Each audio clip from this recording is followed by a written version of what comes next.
Bom, pessoal, já foi muito bem introduzido o tema. É a questão do fim do third party data, né? O que isso vai impactar no dia a dia, o que isso significa, se realmente não existe já isso, né? Não vem se desenhando ao longo do tempo. Então, vamos lá. Bom, primeiro de tudo, eu acho que vale a pena a gente desenhar um pouquinho o que é o browser, né? O browser é a coisa mais importante para o usuário e para a internet, para marketing, para tudo. Porque, como o próprio nome diz, né, user agent, ele é o agente do usuário. Então, de uma forma ou outra, tudo vai parar ali. E só para explicar um pouquinho, para quem não é técnico e não conhece muito bem a fundo quais são as formas de armazenar os dados, né? Todo mundo fala de cookie, era cookies e tal, só que vão um pouco a fundo do que é efetivamente, né? O browser nada mais é que a interface do usuário, que ele serve para renderizar conteúdo. No fundo ali tem uma configuração de DNS, por quê? Domain name, né? Porque ninguém decora IP, o pessoal decora nome. E sempre faz uma requisição com meio de um nome, tipo google.com, o exemplo que eu acho que todo mundo entra mais de uma vez por dia aí. E a partir dessa requisição, daí eu vou ser o menos técnico possível, ela é solicitada dentro do DNS lá, ela dá um match com específico IP, ou um grupo de IPs, ou enfim, tem várias estruturas a serem trabalhadas e devolve o que espera ser um HTML. E esse HTML, ele vem com algumas informações, que aqui a gente tentou explicar um pouquinho elas, né? O first party data nada mais é que o cookie ele não tem parte. Ele é simplesmente um arquivo de texto, que ele é a coisa mais importante do HTTP request, que é essa requisição aqui. E ele serve só para informar chave, valor e data de expiração. O que determina se ele é um first party ou um third party é simplesmente o contexto que ele veio. O que é o contexto? É exatamente esse cara, o if here. Ele gera um GET ou um POST, que é o HTTP request, tem 4 tipos, né? Só que são os mais importantes, e ele espera o HTML de volta. Só que o pouco que o pessoal chega a não explicar são essas nuances, né? Tem o storage também, além do cookie, que tem storage API, local storage, session storage, alguns outros aqui, menos importantes, os cookies, e agora esse novo que vocês vão entender o que são lá para frente. O que é. Bom, HTTP request é isso aqui. É o GET, a URL de requisição e o if here dessa URL. Podendo ser o mesmo site, podendo não ser o mesmo site. E o cookie pode ser definido em 3 escopos, né? Um é HTTP only, outro é via HTTP request e o outro é via JavaScript, que daí é o document.cookie, que ele seta o cookie. Vocês vão entender o porquê eu estou explicando isso mais para frente também. E simplesmente, sendo direto e reto, first party é sempre quando vem do mesmo domínio. Domínio lê sempre o domain name, né? Começa daqui para cá. Alguns browsers cropam o subdomínio e consideram só isso. Alguns prevalecem o subdomínio. Daí tem que fazer um trabalhinho também para ele virar o first party. Third party é sempre como uma URL fora do domínio. Pode ser, inclusive, uma URL diferente, só que não denominada no CNAME, né, que é o canonical. Então, tudo que é de fora do domínio do site é considerado third party. Em suma, subdomínio, na maioria dos browsers, não é considerado third party, é first party. Bom, isso aí eu roubei do Leonardo Naresi, que inclusive uma das pessoas que está apresentando, acho que ele estava apresentando os palcos ontem, admiro bastante como profissional e como pessoa também. E basicamente é um meme que eu não achei em português, mas é bem engraçado porque ele trata exatamente o que é o zero party data, o que é o first party, o que é o second party, o que é o third party. Um resumo bem breve, tipo, o zero party você não conhece basicamente nada, a não ser o que o cara interage e vai te dando de informação. O first party data, você já coletou previamente algumas informações, então você consegue fazer alguma customização para aquele cara, enfim. E o cookie também serve para facilitar a vida do usuário, não é só para traqueá-lo, é para facilitar login, facilitar usabilidade em si, no geral do site. Second Party Data, esse é um terceiro caso que é quando você tem um parceiro não concorrente que acabam compartilhando com você os first party data deles, claro que sempre com uma negociação, enfim, e seguindo política de privacidade. Então você tem um enriquecimento de base, só que esse enriquecimento de base, ele não é tão invasivo. A pessoa pode até saber que ele está sendo traqueado por meio do opt-in de tracking. E o third party data, que chega a ser assustador. Um cookie, basicamente, terceiro, o mínimo que ele consegue fazer é traquear todas as páginas que uma pessoa visita em N domínios e o dono do domínio consegue enxergar todas essas navegações. Isso é o mínimo. Pode fazer muita coisa, inclusive coisa bastante crítica com relação à privacidade, com relação até a tráfego de dados ali, de cartão de crédito aberto, enfim, dá para imaginar N situações aí possíveis que podem gerar um ônus significativo para o usuário. E também desconforto, né? Tipo, no caso aqui, o cara não foi para academia, o cara está oferecendo um tênis para ele, falando, talvez se você tivesse esse tênis, você não teria faltado na academia. Só num conceito de third party ele teria essa informação. Bom, essa é uma tentativa de uma timeline. Basicamente, é um processo que já vem acontecendo, né? No PPT, ele limitei em 2014, mas o third party cookie é trabalhado principalmente pela Apple desde 2004. Então, em 2014, começou uma movimentação ali de bloqueio, de limitação. Por quê? Exatamente para respeitar a privacidade do usuário. A Apple, não precisa nem dizer, mas ela é a pioneira nisso, né? Tipo, em privacidade de usuário.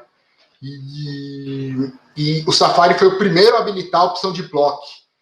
O usuário poderia ir lá com a mão e setar o que ele queria que fosse setado e o que ele não queria, né? No caso, tipo, terceiros traquear, essas coisas, ele poderia limitar aquilo lá. E o Firefox, ele trabalhou também no meio período no conceito de blacklist. Então, você poderia colocar numa blacklist tudo que fosse suspeita de fraude, garantindo uma proteção a mais. Bom, o tempo se passou, comunicados do GDPR na Europa e tal, e a Apple, mais uma vez, antecipou e lançou o ITP, né? Intelligent Tracking Prevention, que nada mais é que o pacote de segurança da Apple que perdura até hoje, que assusta muito veículo de publicidade, muito business, enfim. Por quê? Porque eles são bem estritos em algumas práticas, né? E ao mesmo tempo, das soluções de segurança, ela é a única que é menos heurística, ela é algorítmica. Então, ela tem uma inteligência ali. Por exemplo, ela consegue identificar quando 3 domínios diferentes são first party, por meio de múltiplos acessos em dias consecutivos nos 3. E ela vai aprendendo. Conforme o usuário vai usando o browser, ela vai aprendendo o que é conceito de first party, o que é third party. Então, ela é muito mais contextual. E entre 2017 e 2020, foram acontecendo inúmeros processos, né? Tanto de segurança, de privacidade do usuário, que já tem um modelo rodando aqui no Brasil, já tem algumas empresas que foram processadas também. Só que o grande divisor foi o início do GDPR, que daí acelerou tudo, né? O Firefox entrou com uma solução muito parecida, um WebKit também para proteção, só que heurístico, ele não trabalha com algoritmo, ele trabalha com variáveis globais de determinação, o que é um domínio suspeito, quem não é, quem pode traquear, quem não pode. Então, ele é muito mais arbitrário, num ponto de vista global. Daí, 2019, todo mundo acompanhou aí, provavelmente, processo do Facebook, inclusive um documentário muito bom no Netflix, chamado Great Hack, né? Deve ser um grande hackeamento, enfim, que mostra que o Facebook, em média, sabe 5.000 informações de cada usuário. Ou seja, provavelmente ele sabe coisa que nem a gente sabe de nós mesmos, simplesmente por hábito de navegação ali na própria rede social, em terceiros que implementam os pixels, né? E daí, obviamente, processo uma enxurrada de atualizações. ITP 2.1, 2.2, 2.3, Firefox GTP 2.0. Daí, em 2020, houve um outro divisor de águas, que é o CCPA, né, que é da Califórnia, mesma coisa, política de proteção de dados, e o Chrome lançou um negócio que pouca gente se deu conta. Ele forçou o conceito de semi-site. Então, se você não falar que é um TURI ali, ele vai sempre atribuir para o domínio inicial. Isso aí é uma forma de proteção e também algumas outras nuances para evitar esse tracking de terceiros e permitir só os terceiros que sejam sabidos e relevantes, né? E o Edge bloqueou a third party por default, e ninguém comunicou. Inclusive, se vocês olharem materiais na internet, pouquíssimos têm esse bloqueio de third party por default, que, se eu não me engano, é uma solução de bloqueio, eu não lembro o nome muito bem, mas é parecido com esses pacotes, e ele coloca no Optimize Settings, eu acho, como default, que já bloqueia o third party. E o mais assustador de todos, pelo menos na minha opinião, e que está deixando muita gente sem cabelo aí, a opção de opt-out do IDFA, né? Que nada mais é que um identificador único para advertisers da Apple, iOS. Então, o pessoal já denominou, tem a era cookieless, agora a gente entrou na deviceless. Simplesmente o cara pode optar por não ser rastreado, tanto por first quanto por third party. Então, esse é um cenário bastante crítico para desenvolvedor, para quem trabalha com dados, marketing, campanha, para advertisers, enfim. Bom, 2022, Chrome APIs foram anunciadas, né? O Private Sandbox, que a gente vai explicar rapidinho mais para frente, e vai entrar em período de teste, começa em 2022, dura 9 meses. E nisso vão ter várias trocas de informações ali entre para ver o que vale a pena usar, o que não vale, adaptar o modelo. E a data do Cookie Doom aí exatamente em 2023, final de 2023, 3 meses depois do início do estágio 2, né, que é no final do estágio 1. Bom, passando rapidamente, third party. Como já foi mapeado, vários browsers já não funcionam por default ali. Então, o problema é esse aqui, né? Por quê? Obviamente, o Google tem muito interesse em mídia, então ele seria o último a se adequar a isso. E, por outro lado, ele é o mais representativo a nível Brasil. O Brasil, se não me engano, é o maior market share global do Google, do Chrome, no Brasil, que é 80% de market share. Todo o resto soma 3%, 4% cada um. E, basicamente, o que ele faz? Ele tem bloqueio por default, o Brave, que ele foi originado, né? Ele foi desenvolvido exatamente para isso, para política anti-track, adblocker, enfim. Então, vem tudo por default, não funciona third party. O Google, ele tem a questão do referenciador, que já foi descrita lá em cima, semi-site, e contexto de sempre forçar, quando é cross-origin, para origem estrita, que é semi-site também. E o Edge também, quase tudo não funciona, com exceção do referenciador. Mozilla também, e o Safari é o mais engraçado, né? Tipo, ele tem esse conceito de URL de requisição. O que ele faz? Ele cropa o query string. Por quê? Porque uma forma, principalmente dos grandes veículos que trabalham com parrudos bancos de dados, rastrear por parâmetro. Facebook, gclead, FBlead do Facebook, enfim, serve para trabalhar third party no contexto de first party. Então, o Safari ele cropa isso aí. Deixa de funcionar esse mecanismo, porque fica só o URL final de requisição, que é o first party.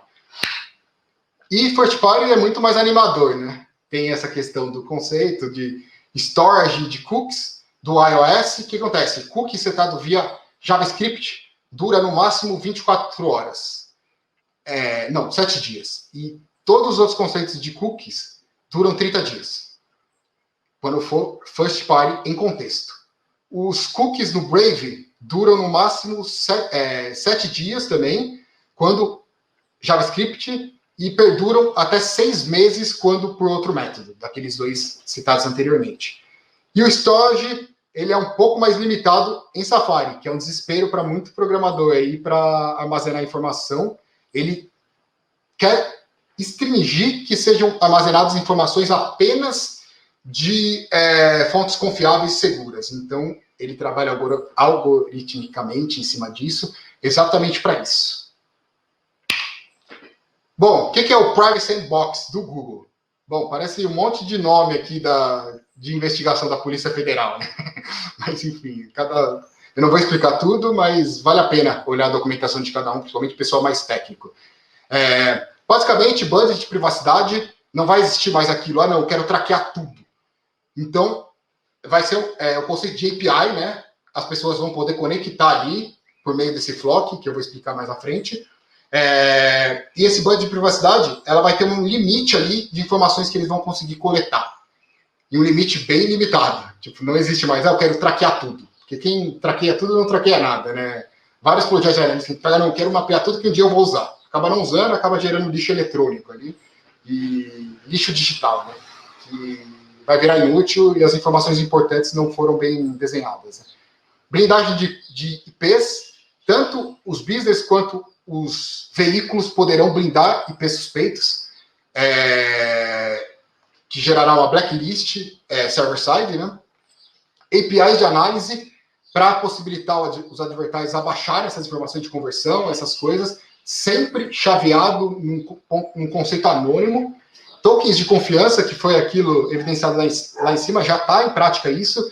Sempre quando você loga em algum site, ele gera um token, que mostra que você é um humano, você é um usuário real. Conjunto first party data, first party data mútuo, né? Compartilhamento de first party data para um trabalho conjunto dentro do Flock. Flock é Federated Learning of Cohorts, que para quem trabalha com banco de dados, está bem acostumado com isso, que é o conceito de ser federado, né? Tipo, ele é descentralizado, só que ele tem uma estrutura de governança e ele é self-service, ele tem vários conceitos de trabalhar, só que você não consegue trazer usuários únicos, você traz sempre um bunch de usuários, um cohort. E daí, Turtledove, enfim, esses são os produtos sugeridos por cada um. Google Chrome, Crypto, DoveKey foi da Google Ads e os outros de outros afiliados, ou seja, está aberta a proposta. Bom, os impactos. Quais são os impactos disso? O que vai mais sofrer impacto são análises multitouch. Isso, infelizmente, não tem muitas opções de contornar por hora, então é uma engenharia que tem que ser construída. Entrega e efetividade de ferramentas de campanha, principalmente os managers da vida e tal, vai ser complicado também, a nível individual, de retargeting, e até as métricas de conversão, de atribuição, de jornada, isso é um ponto.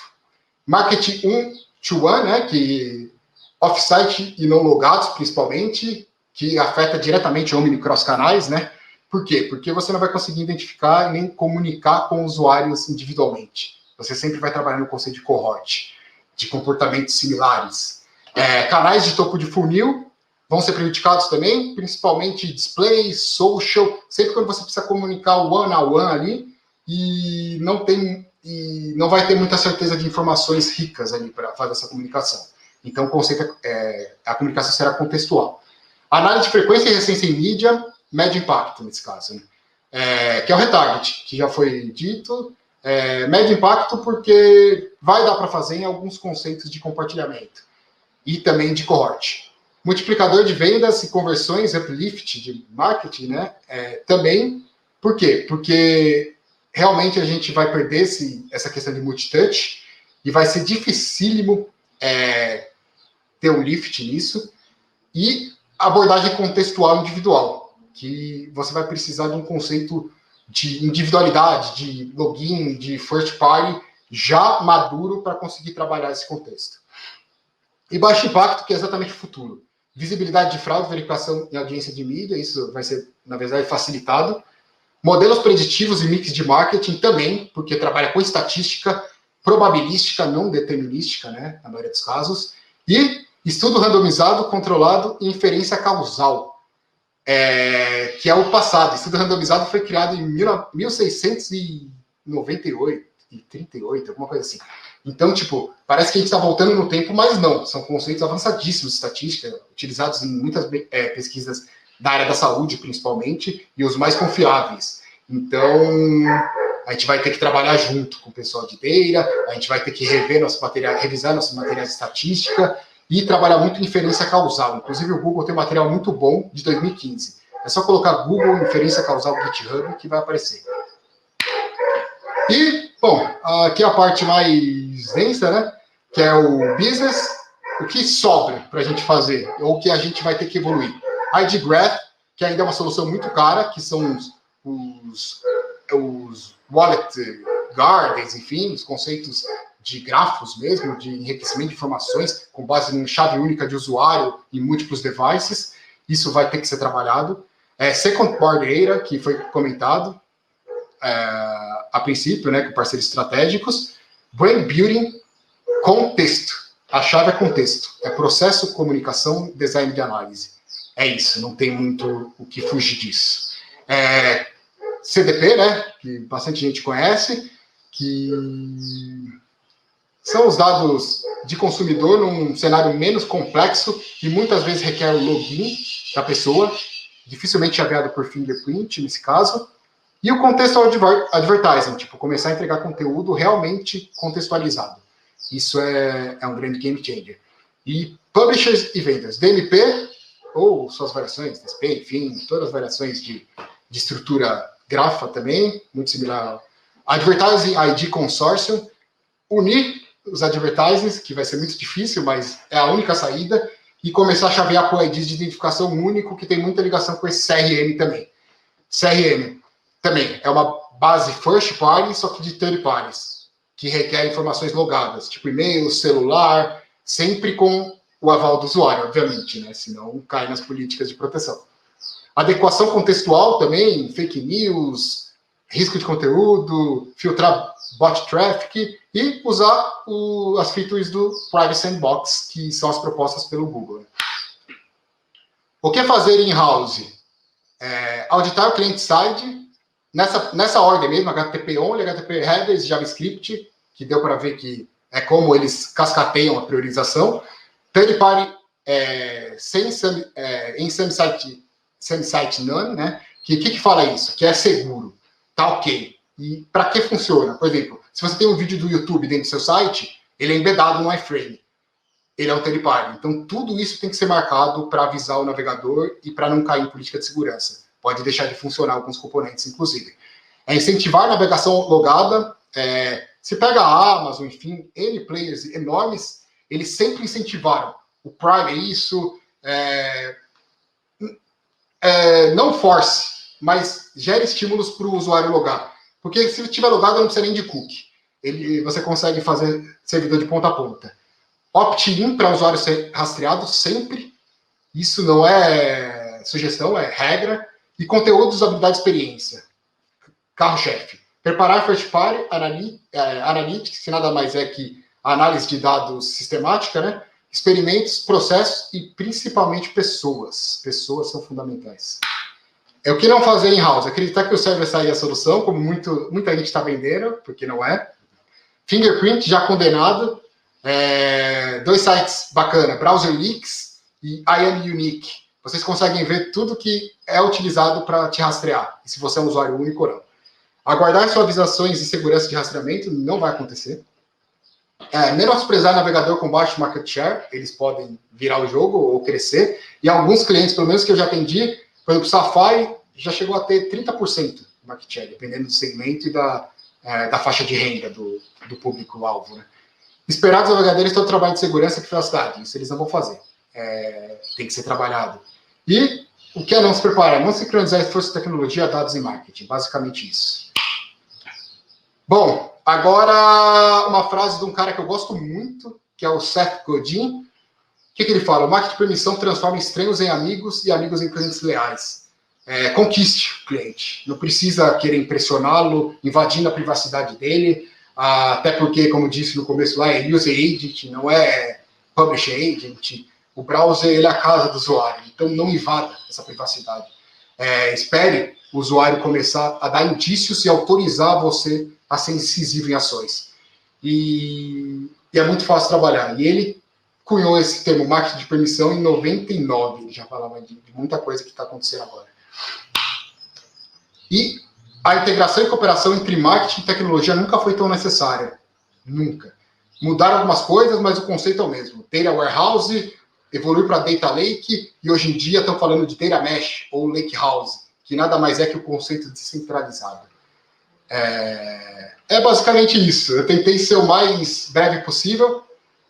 Acabou meu tempo, eu tinha 25 minutos para falar. Eu espero ter passado e eu abro para questões. Qualquer dúvida que ficou, podem me procurar no LinkedIn, enfim. Eu vou estar muito disponível, disposto a ajudá-los em dúvidas específicas, em fontes, materiais, o que estiver ao meu alcance. Muito obrigado.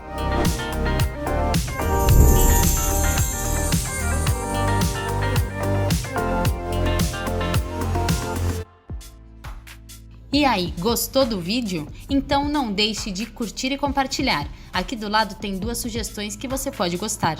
Até a próxima!